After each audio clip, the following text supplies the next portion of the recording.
Hi, my name is Pamela Coons, Associate Professor of Medicine in the Division of Oncology at Yale School of Medicine and Yale Cancer Center. I'm excited to announce ASCO's new open access journal, JCO Oncology Advances. As the inaugural editor-in-chief, I hope to support JCO Oncology Advances to become the premier platform to bridge the gap between accessible scientific research and clinical care. Stay tuned for more information, including new article types, at ascopubs.org/JCO Oncology Advances. We look forward to seeing your submissions in spring of 2024.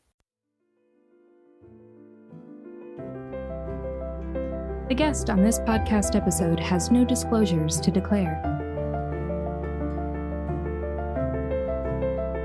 Hello, everyone, and welcome to another episode of JCO After Hours, the podcast where we get in-depth on manuscripts published in the Journal of Clinical Oncology.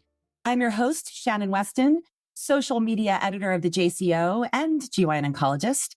And I am so excited that today we have a simultaneous publication in JCO and presentation at the 2023 ASCO Quality Care Symposium here on 10/28/2023.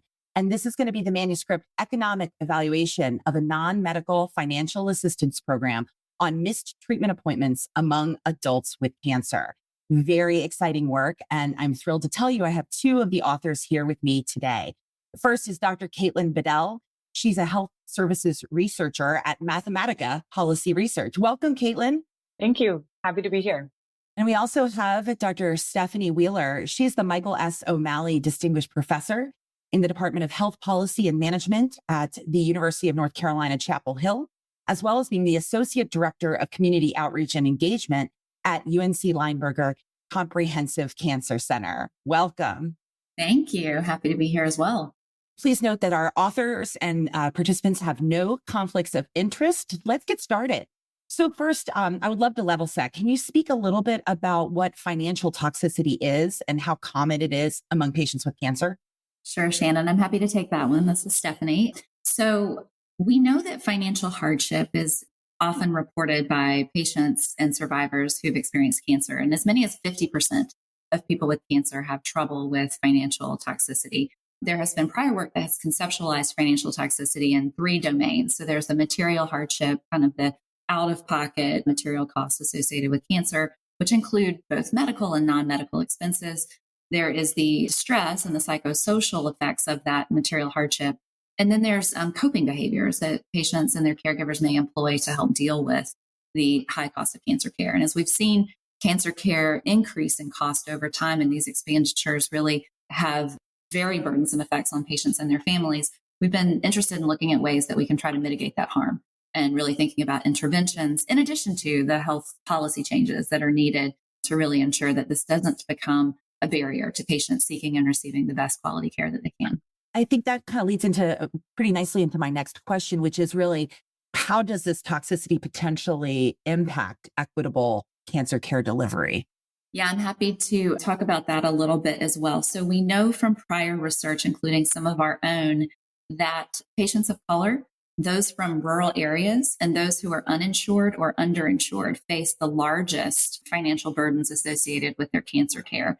So to the extent that those financial hardships influence people's ability to seek and continue with and complete their cancer care that's been recommended, this actually is directly in the pathway and a mechanism through which patients are not able to get recommended treatment and therefore can contribute to differences in cancer outcomes. So there's direct health impacts in terms of their ability to receive and respond to cancer treatment.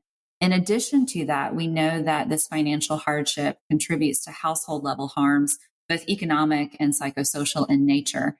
And in some other work, this financial hardship is translated to worse quality of life, worse economic outcomes, things like being able to stay employed and seeking changes in employment or remaining within a particular position because you don't want to lose your insurance. This is referred to as job lock, or can also contribute to higher mortality. So there's been some really important work showing that financial toxicity is directly linked with cancer mortality. And so as we think about ways that we need to address this, it's really key to ensuring cancer health equity that we're thoughtful about multiple solutions implemented at multiple levels.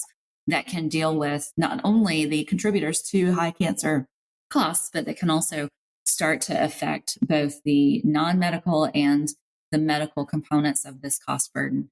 And by non-medical, I mean things like the cost associated with transportation and seeking care, accommodations for people who need to receive radiation therapy multiple days in a row at a different healthcare facility than where they live, childcare costs. These things really start to add up in addition to the medical costs associated with cancer treatment. I really was intrigued by the intervention here that you all are studying around this Cancer Patient Assistance Fund. Can you tell me a little bit more about exactly what that was or is? Yeah, absolutely. So this is a program at the North Carolina Basnite Cancer Hospital located within the Lineberger Comprehensive Cancer Center.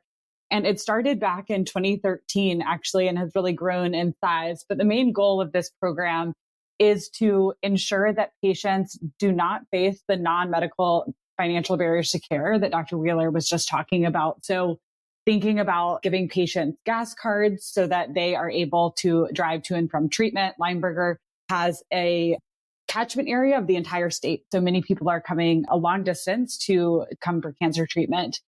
They also provide things like lodging and accommodations, as Stephanie mentioned, and then even paying patients utility bills, things to keep them housed with electricity, the lights on while they're undergoing cancer treatment. So just last year in 2022, they distributed almost $350,000 to over 700 patients. And most of this is funded by philanthropic grants to ensure that patients can access the care they need. And it is a program that's really targeted to patients with low incomes. So they target patients with household incomes less than 250% of the federal poverty level.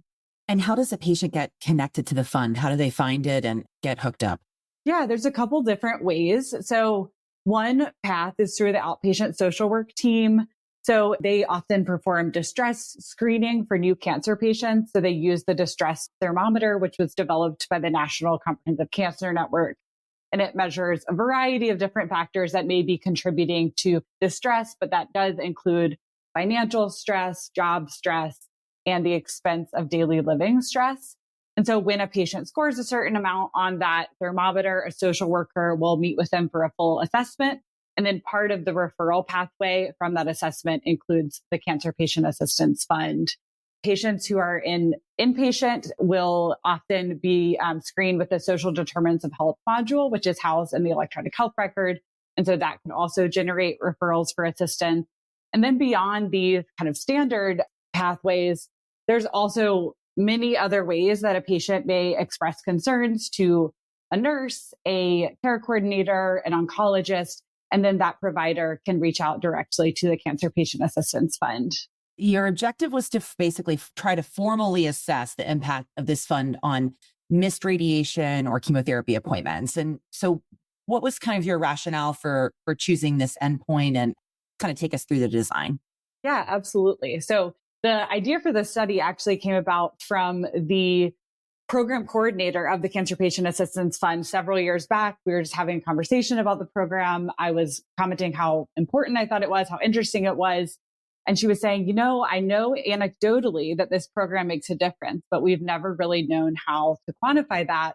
And that's becoming increasingly important as they apply for philanthropic grants and really need to show that their program's having an impact. So that's what originally started our plan for evaluating the program. And then in thinking about endpoints, of course, we imagined this program could have an impact on a range of different endpoints. So missed appointments is quite proximal. We also imagine it could influence patient health-related quality of life, patient symptoms associated with their cancer treatment, even potentially other long-term outcomes like mortality. But for the purposes of this evaluation, we needed to identify an endpoint that we believed could be measured. The association could be measured in the data we had. And so we had electronic health record data. Missed appointments is something that is routinely captured in the electronic health record data because it's an endpoint that matters financially to health systems. So they're regularly tracking missed or no-show appointments. And it's also an outcome that matters financially to the health system. So they want to reduce this. So we thought if we measure the impact of this program on missed appointments, there's potentially an opportunity to kind of align financial incentives so that if we show that the program has an impact on missed appointments, then that could be something that could get decision makers at the health system level to say, well, that's also, an endpoint that we want to reduce. And so let's think about ways that we can align resources to reduce missed appointments through potentially the Cancer Patient Assistance Fund and other mechanisms. It's interesting because I definitely caught my eye because we give radiation, obviously, for gynecologic malignancies. And there's some pretty decent data that longer treatment duration for radiation has worse outcomes, with the implication that patients have missed appointments. And so then to finish their work, it takes longer, or to finish their treatment plan, it takes longer. So I definitely would be really intrigued to see, the cancer related outcomes, but I completely agree, like something practical, straightforward, and something easily obtained was the right way to start. I was just curious. So that's really interesting.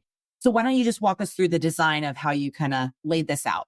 Yeah, absolutely. So we conducted a retrospective evaluation between 2015 and 2019. And we chose that time point to end before the COVID-19 pandemic, since we know that has many impacts on missed appointments. And we compared the proportion of missed appointments in the 6 months following treatment initiation between patients who were receiving Cancer Patient Assistance Fund assistance and then propensity weighted comparators. And this is really just a method to make the pool of potential comparison patients look as similar to those receiving Cancer Patient Assistance Fund assistance as possible, so that we can really tease apart that direct effect of the Cancer Patient Assistance Fund and separate it out from other characteristics that may be influencing missed appointments. So we stratified our analysis by treatment type. We looked at radiation therapy, and then we also looked at oncology infusion, so specifically immunotherapy and chemotherapy. And to evaluate these endpoints, we used a couple of different data sources that we linked together. So the first and the primary data source was the electronic health record. So at UNC, we have EHR data for research purposes stored in a data warehouse that we were able to pull from. And then we also linked in UNC Health portion of the North Carolina Cancer Registry to get that really important information on cancer stage, cancer type, and treatment start date. And then, of course, we pulled in program records from the Cancer Patient Assistance Fund to identify which patients were receiving assistance, how much, and at what time points. And so essentially using that data and thinking about missed appointment outcomes in those 6 months following treatment initiation, we created a couple different models. So we looked at the high versus low no-show proportion using a logistic regression. And then we also looked at just the continuous no-show proportion in the sample to see if there was an effect on that as well. And what did you find? What was the impact of the fund support on your outcomes? For radiation therapy, which I'll start with, so radiation therapy had a higher number of encounters, as we might expect, than immunotherapy, chemotherapy. There are a mean of 37 total radiation therapy encounters in the 6-month follow-up period, and about 53% of the sample had one or more no-shows. And so then when we looked at the impact, the Cancer Patient Assistance Fund on radiation therapy missed appointments, we found that receipt of any assistance was associated with an 8 percentage point decrease in the probability of having a no-show proportion in the highest quintile. And then when looking at continuous no-show proportion, we found it was associated with a 2.1 percentage point decrease in the overall proportion of no-shows, which corresponds to a 51% decrease in the overall mean no-show proportion. So a really substantial effect on radiation therapy missed appointments. And unsurprisingly, when we stratified the analysis by the amount of assistance received, we did see a greater impact of the program among patients receiving higher amounts of assistance. Moving on to the oncology infusion cohort, this sample had a lower number of encounters in the follow-up period and less no-shows. So only about 14% had one or more no-shows. And so it potentially wasn't as surprising that we did not see an impact of the Cancer Patient Assistance Fund on infusion oncology missed appointments. Though, of course, with additional power and alternative analyses, it's not to say that there wasn't an effect, but in our population, we were not able to detect that. Yeah, and that makes a lot of sense. I mean, the radiation is so much more time intensive and having to come back and forth. And when you were describing the fund and saying like housing assistance, I was like, oh, well, there you go. I mean, because that I feel like is one of the major issues. At MD Anderson, we also kind of take care of a very large catchment area, and it can be a huge burden for patients to have to come for that 15-minute appointment every day. So yeah, when I saw your results, I thought that was likely what you were hypothesizing was the reason. And certainly the impact on radiation is so impressive. It's just a hugely successful study and a hugely successful fund. So congratulations. So I guess any other variables, you spoke a little bit about the amount of financial assistance received. Was there anything else that impacted the number of missed appointments in your study? Yeah, because of our propensity weighting design, we really didn't focus as much on other patient level contributors to missed appointments. So we attempted to control for all of those things through the weighting and then kind of didn't add those into the final model. So that was really the main focus, was looking at the impact of the Cancer Patient Assistance Fund. And then, of course, looking by amount of assistance. That was a really important finding. And also, of course, needs to be taken into context of, every patient has different needs. And so the amount of assistance may differ for every patient. And so there's always a need to kind of really assess what a patient's needs are and base the amount of assistance on that. It's probably worth saying again that the level at which we dichotomized these results was $180, which was sort of the median level of assistance provided. As you can imagine, there's a long tail, with some people receiving considerably more financial assistance. But I think it's really noteworthy that in the grand scheme of things, $180 per patient is a very small amount of money to provide to assist with things like housing support, transportation support, gas cards, and so forth. And the program does not have strict rules about how those funds are used. So in our setting, where we've got a lot of rural patients potentially traveling hours across state in their own vehicles, gas cards are really important for them. But in other settings, more urban settings, for example, having flexibility in how those funds are used could be really helpful for people who need bus assistance, or other public transportation beyond kind of having to drive a private vehicle to appointments. It is a great point, and it is incredible how much you can do with a fairly little amount of money. And when we were talking about healthcare spending, obviously, that's a lot of money to an individual or a family. But in the grand scheme of what we spend on healthcare, that is a very, very small amount. So really, again, congratulations. So I think the last question I'll ask is just kind of, what are the next steps? And really, should we be, making sure that we have these programs everywhere? Do I need to go back and make sure that this kind of situation is set up in my institution? Well, we also should share a little bit more about the economic evaluation results. Caitlin, why don't you describe that? Yeah, absolutely. And this speaks exactly to what you were talking about in terms of the amount of assistance that can go a really long way for a patient and is a drop in the bucket for a health system. So we did want to look at what the cost effectiveness or the cost consequence of this program was from the health system perspective. And so we conducted a decision tree analysis, which is a method used in economic evaluation research, using kind of a hypothetical cohort of 350 patients. That mean number of radiation therapy encounters, 37 encounters over a 6-month time horizon. And we did find that under the current funding of the model, which essentially is that philanthropy covers all of the financial assistance, and then UNC Lineberger covers the cost of the staffing and the indirect cost of housing the program, we found that this program was estimated to save the health system $153 per missed appointment averted. And then in kind of an additional threshold analysis we conducted to see how much could the health system chip into this program in some way, whether it's through indirect cost or direct financial assistance, while still kind of breaking even from the perspective of no-shows averted. And it was around $100 per patient. So of course, that would be split across patients in different ways. Not everyone might receive that same amount, but there is opportunity here for health systems to make investments in reducing patient non-medical barriers to care in a way that will come back in the form of saved revenue from averting missed appointments. And the only thing I would add to that is this obviously was focused on those no-show appointments, but we anticipate that there's other financial benefits to the health system, like retention and care, patient satisfaction. There's a whole host of quality of life and clinical outcomes that are probably also benefited through use of this kind of non-medical financial assistance program that we weren't able to measure. But I think part of our goal with this analysis is to start to make the case to hospitals and health systems that providing direct non-medical financial assistance helps their bottom line as well. We as clinicians and researchers always want the benefit to the patients, but I agree when you're dealing with administrators, we also need to show that. So I think that is super clever and a really nice part of the design. So what's next steps for your research? Yeah, so I think we're currently kind of disseminating these findings within our own institution. So disseminating them back to the Cancer Patient Assistance Fund program so that they can use them in additional grant applications, but also really trying to get these findings in front of the health system administrators who might be able to make funding decisions surrounding this program. And then I think we are also thinking about ways to measure other endpoints beyond missed appointments. So we've kind of created this data set that involved some complicated linkages up front. And now I do think there's opportunities to pull in other endpoints and even potentially some patient reported endpoints as our electronic health records get better at collecting patient reported data and even social determinant of health data, opportunities to really think about other impacts of this program.